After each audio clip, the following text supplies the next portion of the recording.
Aujourd'hui, j'avais envie de te parler de jalousie. Et de jalousie, que ce soit entre femmes, entre hommes, c'est un peu la même chose. Et en fait, quand on parle de jalousie, bien sûr, c'est carrément directement lié aux blessures. Et en fait, de quoi ça parle la jalousie? Ça va parler, justement, ça parle pas de l'autre, ça parle de nous.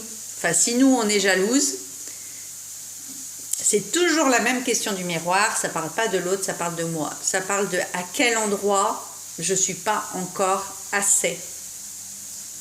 Parce qu'il y a toujours cette notion de comparaison, forcément. On compare tout. La peau, les cheveux, les yeux, la situation financière, la silhouette, les fringues, la maison. On compare.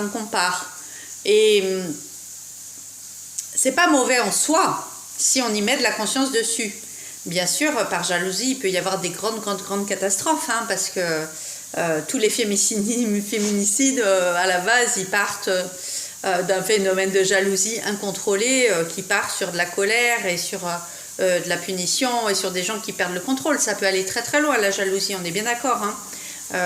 Puis peut-être aussi des femmes, parfois, qui perdent aussi le contrôle. Mais en fait, ça parle tout le temps de nous. Donc, c'est intéressant, je trouve, d'aller voir si on est jaloux à un moment donné, différent bien sûr, de l'inspiration, d'avoir des gens qui nous inspirent, ça c'est magnifique. Il ne faut pas la rejeter, cette jalousie. Si on a de la jalousie à un moment donné contre quelqu'un, il faut aller voir là où nous, on n'est pas assez. Là où nous, on ne s'autorise pas encore quelque chose.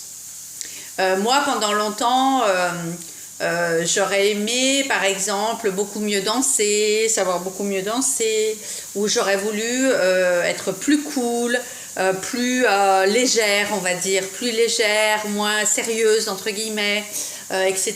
J'avais le côté vierge un peu trop carré.